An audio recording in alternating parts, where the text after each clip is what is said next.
Good evening, everybody. Welcome to the Central and Eastern Sydney PHN's CESPHN's Care Finder Program Industry Briefing.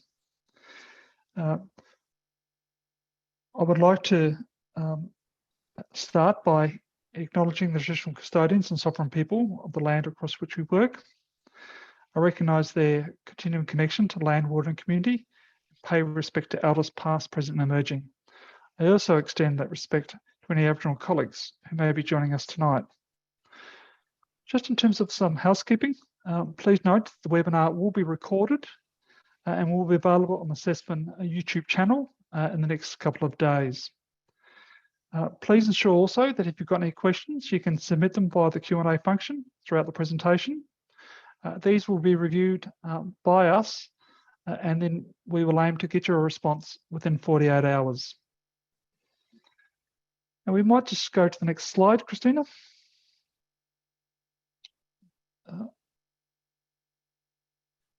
So tonight, we will run through the purpose of the briefing. We'll then provide an introduction to the CESPHN Care Finder program.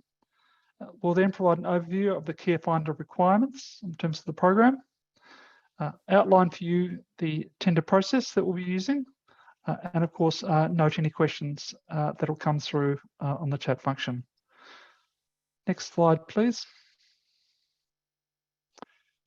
So the purpose of this briefing really is to brief you on the CESPHN Care Finder program, to provide information on the CESPHN Care Finder tender process, and to receive and respond to any questions that you may have.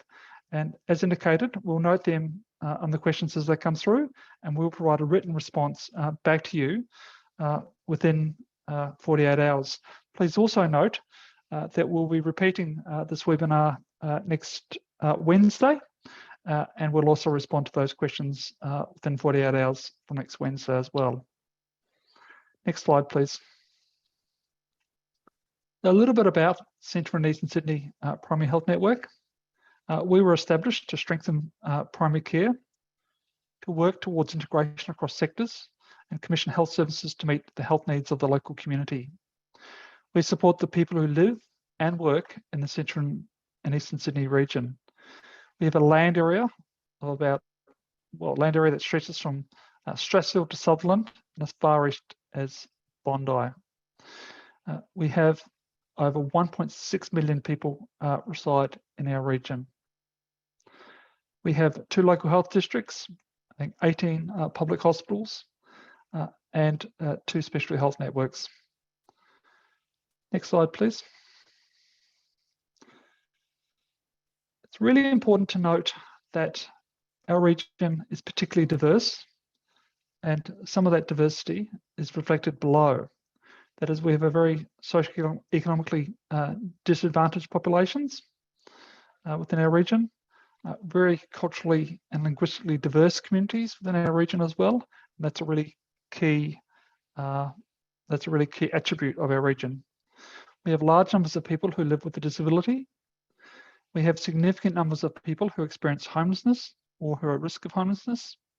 And of course, we have a very significant LGBTQIA community as well. And of course, we have significant First Nations communities living in our community. There are other populations as well, subpopulations as well, but these are some of the major groups. Next slide, please. So I now just want to provide to you an introduction to the CESPHN Care Finder program. Next slide, please.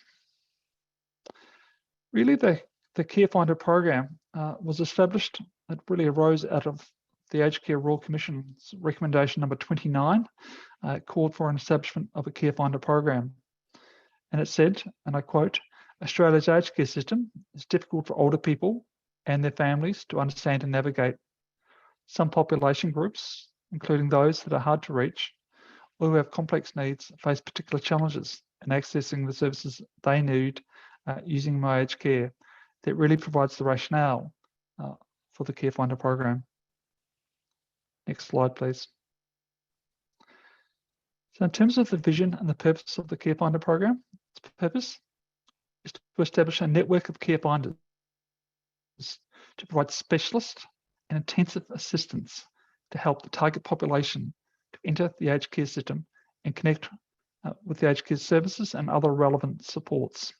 The vision of the Care Finder program is that all older people in the target population in the CESPHN region will be supported to access the aged care system and find the services and care that they need. We know that there are significant numbers of older people who have difficulty accessing the aged care services, and the Care Finder program targets those people who have particular difficulties. Next slide, please. So the intended outcomes of the Care Finder program are to improve outcomes for people in the Care Finder target population by improving access to aged care services and connections with other relevant supports, to improve the capacity of Care Finder recipients to stay connected to the services they need post-service commencement, to improve the integration between health, aged care and other systems at the local level in the context of the Care Finder program. That will be a particular focus for our PHN. Next slide, please. In terms of the funding and the scope, it's estimated that there'll be a workforce of approximately 500 Care Finder positions nationally. They will support about 38,000 older people across the country every year. There'll be a network of care finders will be established to support approximately 2,500 older people each year in the CESPHN region. There will be a total budget that's been allocated by the Australian government of just over $12 million, $12.107 million, that will be distributed over the next 3 financial years. Care Finder services are expected to begin in January 2023, and I'll outline the timeline for how we're going to get there soon. Yeah, thank you. Care Finder requirements. Thank you. Next slide. A really key document that I wish to draw your attention to, which is the Care Finder policy guidance document. Please follow that link, and that will take you through to the really important policy guidance document that I think will contain a lot of questions, a lot of answers to some of the questions that you may have. Next slide, please. So the contents of the policy guidance document, it includes the Care Finder objectives and outcomes, the Care Finder target population, the Care Finder role and functions, the Care Finder organisation workforce characteristics, Care Finder service delivery principles, overarching Care Finder service considerations, referral pathways and connections between programs, issues around conflicts of interest in their declaration, complaints process. Next slide. The role of PHNs, guidance on program evaluation and reporting, and of course, useful resources such as the Care Finder's role in the client journey and care finding from the client perspective. Again, really want to emphasise the value of this policy guidance document that's available for you. Next slide. So the target population, I've made reference to that tonight. So the target population are people who are eligible for aged care services. Generally, it's people aged 65 years and over, 50 years and over for First Nations people. Those people who are prematurely aged, who are 50 plus, 45 plus for First Nations, have one or more reasons for requiring intensive support to interact with the My Aged Care system, to access aged care services, and or to access other relevant supports in their community. And of course have significant crossover with special needs groups. Can I also say too that don't forget to add questions in tonight. If you've got questions as they come up during the presentation, please post them in the chat and we'll respond to you within 48 hours. But just to keep the questions coming if you have them, then don't wait to the end, please. Next slide. Other characteristics of the target population are that they are isolated and have no support persons. There are communication barriers and or limited literacy skills. They have difficulty processing information to make decisions. They are people at risk of ending up in a crisis situation in the near term, or people whose past experiences mean they would be hesitant to engage with aged care, other institutions, or indeed government. Next slide, please. So the major functions of the Care Finder program is the provision of individual support and also the provision of information. The individual support activities include assertive outreach, support through registration, screening and assessment, support post-assessment to access aged care and connect with relevant supports, high-level check-ins to see if the services are still in place and meeting client needs, and also importantly, follow-up support if needs change or services have lapsed. Next slide, please. The Care Finder services really are expected to target those clients, those participants who have intensive levels of support. And that would typically be in bands 3 to 4. So that is those people who are requiring at least 15 plus hours of support. So it's a high, it's a client group with high intense needs. Next slide, please. This slide really shows you what the purpose of the Care Finder program is and how it works in relation to other aged care programs. The Care Finder program targets those, if you like, in the top part of the triangle, and it's really about providing that really high level of intensive support, where those people who don't need that level of intensive support can access their aged care services through My Aged Care, through the My Aged Care contact centre, or indeed through aged care specialist officers, or through care coordination staff in the My Aged Care contact centre.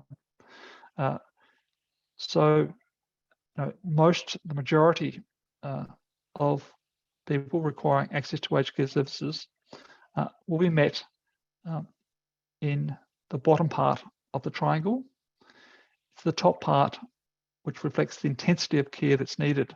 That will be the focus of the Care Finder program, which really does focus on that navigation support. Next slide, please. So I now want to outline for you the tender process that we'll be using. So the RFT will be issued to an open market and it will be assessed in 2 stages. And there'll be an evaluation against the mandatory criteria. So there'll be initial screening for compliance with the conditions for participation, the minimum content and format requirements, and assessment of mandatory criteria. And then having satisfied that, shortlisted tenderers only will proceed to full evaluation. There will be compliance checks as part of that initial screening criteria. They must meet that mandatory criteria before they proceed through to full evaluation. Next slide, please. So the tender evaluation will include criteria such as achieving best value for money assessment, including scoring and weighting based on the criteria specified in the request for tender.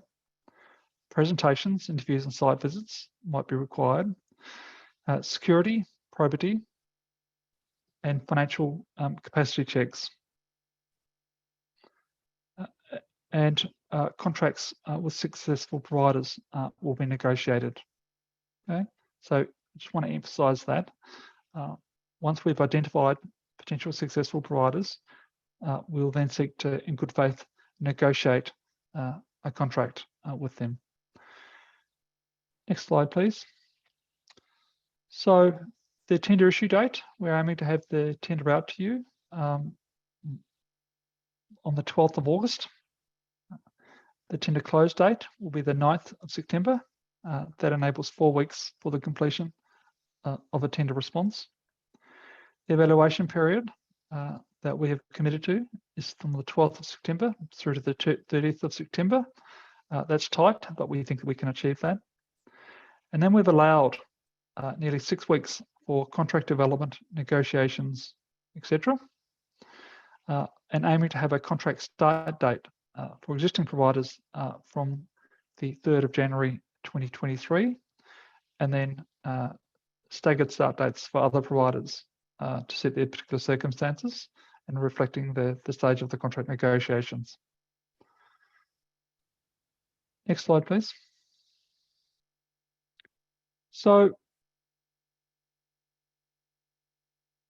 I would strongly urge those who are thinking about putting in a tender, they should familiarise themselves with the CareFinder policy guidance and relevant tender documents. They should ensure that they're compliant with all aspects of the RFT guidelines. Submissions must be made via the CESPHN e-procurement portal in Tenderlink, which can be accessed at www.tenderlink.com/CESPHN/. Submissions must be received prior to the closing date to be considered for evaluation. Next slide, please. Yep, thank you. The tender documents will only be able to be obtained after registration via Tenderlink. We will be advertising when that tender goes out in our various communications, and we will put that on our news section on our website. So keep an eye on our website as well. Organisations who register for the tender will be made aware of any updates and or amendments to the tender.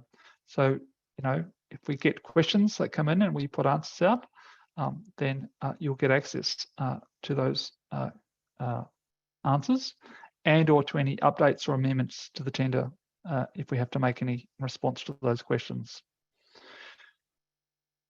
CESPHN staff are also unable to respond to verbal inquiries in relation to the tender. So if you have a question in relation to the tender, that should be put in writing.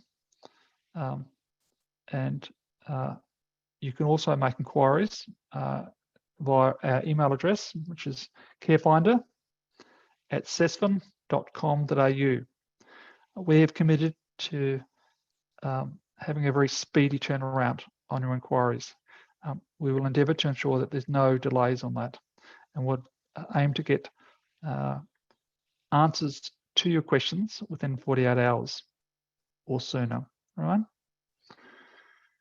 Next question. Next slide. So that brings us to a close tonight. And again, we'll be repeating this session next week. The contract, so we'll respond to some of these questions in the next 48 hours. There's a couple of questions that have come through, but we'll respond to you soon. We've only received 2 questions, but again, we are also running this webinar again next Wednesday. A recording of this webinar will also be made available on our website as well. That concludes our presentation for tonight. Can I thank everyone for attending tonight? That is appreciated. And so thank you for your attendance.